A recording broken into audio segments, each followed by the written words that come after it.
시청자 여러분들 반갑습니다. 정진주식의 범포법근입니다. 오늘도 내용 시작 전에 구독과 좋아요 필수적 눌러주시고 바로 내용 시작해보도록 하겠습니다. 자, 이번 증시가 사실 여러분들도 아시다시피 최근 들어서 그래도 단계적인 바닥은 잡고 있지만 이 상승 추세를 좀 돌이키는 구간에서 계속 리스크가 발생하고 있습니다. 그래서 아직까지 우리나라 증시뿐만 아니라 미국 증시도 이 11월, 12월에 FOMC에서 금리를 좀 올릴 가능성이 높은데, 일단 12월에 최근 들어서 FOMC에서 금리 0.75% 가능성에서 좀 더 내린 흐름으로 인상폭을 진행할 수 있다라는 게 단기적인 호재로 작용을 하면서 미국 증시가 반등을 했고, 그에 따라 우리나라 증시도 오늘도 좀 반등세로 출발을 하였으나 중간에 뭔 일이 있었나요? 바로 중국 증시죠. 시진핑이 결국에는 시진핑 주석이 3연임을 하게 됐습니다. 자, 이 시진핑 3연임을 통해서 이 시진핑의 야욕이 사실상 이 미국을 꺾고 1등을 하겠다라는 주의죠. 그래서 외국 자본들이 지금 중국에서 계속 지속 이탈을 하고 있어요. 그래서 이번 GDP 발표도 사실상 예상치보다 좋게 나왔지만, 사실 이 GDP가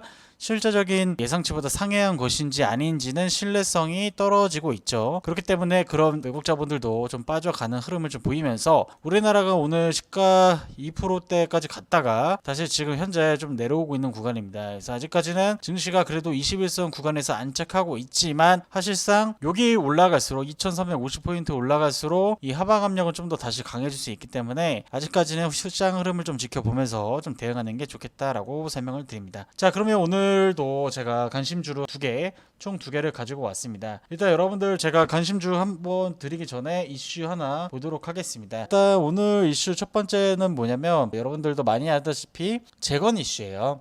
독일에서 우크라이나 재건 회의가 제2의 마셜 플랜 가동해야, 최근 들어서 러시아가 지금 제가 이게 지도를 하나 좀 제가 그려드릴 텐데요. 한번 좀 보도록 하겠습니다. 자, 이게 러시아가 있고 여기 우크라이나가 있잖아요. 우크라이나인데 여기를 발칸반도입니다. 이 발칸을 자 이렇게 러시아가 이렇게 먹고 있다가 최근 들어서 이런 데를 수복했던 곳을 다시 우크라이나가 가져오고 있어요. 왜 이렇게 됐던 걸 이렇게 뺏었다가 지금 우크라이나가 다시 이런 데를 찾아오고 있고, 지금 러시아에서도 전선이 좀 길어지고 보급도 안 되고 미사일도 없는 상태이기 때문에 지금 전선을 후퇴하면서 북쪽에서 뭘 하고 있죠. 바로 벨라루스와 무기 준비를 하면서 차라리 다시 키이우를 북쪽을 노리는 전략을 좀 준비 중인 것 같이 보입니다. 자, 그런 와중에 이제 철수를 하면서 최근 들어서 계속 재건 관련해서 움직임은 하고 있어요. 그러니까 우크라이나 재건이 사실상 여러분들이 어떤 의미를 갖고 있냐면, 지금 유럽의 경제가 침체 가능성이 사실상 거의 높은 상태예요. 유럽 경제가 좋지 못하잖아요. 그러니까 유럽이 결국에는 지금 수요를 없는 거예요. 기업들이 뭔가를 만들어내도 팔 수 있는 곳이 없는데, 문제는 뭐겠습니까? 바로 우크라이나에서 만약에 전쟁이 끝난다면 여기에서 수요가 엄청나게 커질 수 있는 거예요. 그러니까 유럽도 원래 전쟁이 나는 걸 막다가 결국 전쟁이 난 상태고, 그럼 결국에는 할 수 있는 카드가 바로 이 보시게 되면 전산업 분야에서 인프라 피해 복구 기업들의 기여 방안을 다루게 된다. 자, 여기에서 이제 엄청난 각국들이 투입을 할 것이고, 그리고 이것도 700조가 넘는 거의 사업이기 때문에 여기에서 수요를 좀 만들어내면은 그래도 경기 침체 가능성이 좀 더 내려갈 가능성이 높겠죠. 그래서 지난주 금요일에 좀 강한 상승세를 좀 보였었는데, 자, 그 내에서도 여러분들이 지금 좀 보셔야 될 종목을 가져왔습니다. 바로 현대 에버다임입니다. 제가 봤을 때 현대 에버다임은 사실상 이게 올해 4월 말부터 여기서부터 돈이 들어오고 나서 1차 상승 그리고 2차 상승을 가다가 지수가 무너지면서 이렇게 쭈르륵 내려왔죠. 그러다가 최근 들어서 다시 9월달 들어서 장기 평선을 돌려놓는, 딱 이게 크게 보면 쌍바닥이에요, 이게 딱. 근데 여기서 사실 지수가 빠졌잖아요.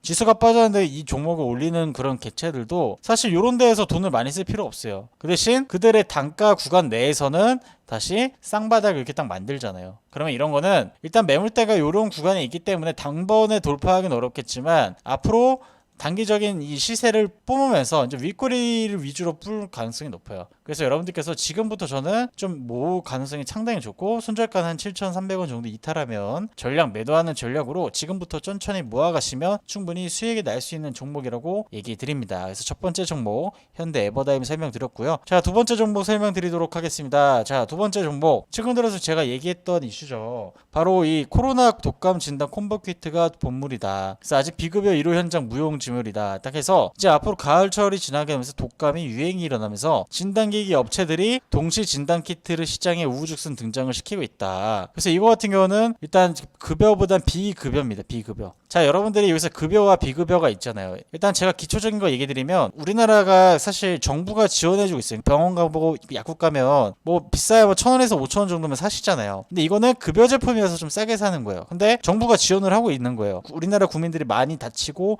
기본적으로 이 혜택을 줘야 될 거에 대해서는 정부도 여기다 약가를 지원을 해줘요. 어디에다가 제약세. 그래서 원래 약가가 10,000원짜리인데 5,000원은 정부가 지원하고 나머지는 제약사가 내서 국민들이 좀 부담을 좀 덜게 하는 거예요. 근데 자, 최근 들어서 뭔 얘기가 나왔죠? 비급여예요, 비급여. 자, 그러면 앞으로 진단키트 관련해서 이 가을철, 겨울철에 진단키트 이슈로 이제 앞으로 이게 수요가 사실 다시 늘어나게 된다면 이게 어떻게 되냐면 이 진단키트 업체는 비급여 제품이기 때문에 이걸 그대로 소비자에게 전가를 할 수 있는 거예요. 근데 사실상 코로나가 걸렸는데 여러분들 검사를 안 할 수가 없잖아요. 그러니까 결국에는 수요가 좀 더 늘어날 수 있겠죠. 그렇기 때문에 앞으로 이쪽 이슈로도 부각이 될 가능성이 높고 아직 보험 청구 코드가 없기 때문에 이거에 대해서 이슈가 지속적으로 좀 나올 가능성이 있어요. 그리고 최근 들어서 정부에서 뭔 얘기하고 있죠? 실내에서 마스크를 벗으려고 하잖아요. 그러니까 사실상 이제 감기에 걸리면 거의 코로나 가능성이 높아 와중에 이 진단키트가 비급여고 그렇게 되면은 진단키트 내에서도 수혜를 보는 업종이 분명히 나타날 것이다 라고 해석하시는 게 맞겠죠. 자, 그래서 가져온 종목 바로 수젠텍입니다. 자, 수젠텍 여러분들 딱 보실게요. 제가 최근 들어서 휴마시스에 대해서 얘기를 들었습니다. 자, 휴마시스 어떻게 되죠?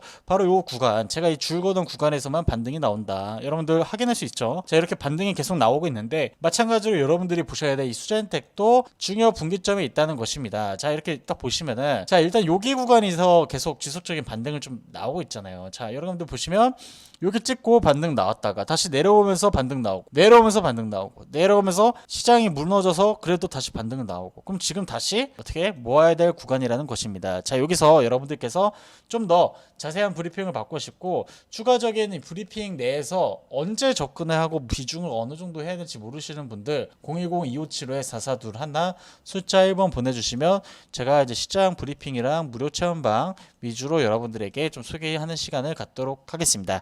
오늘 여기까지입니다. 감사합니다.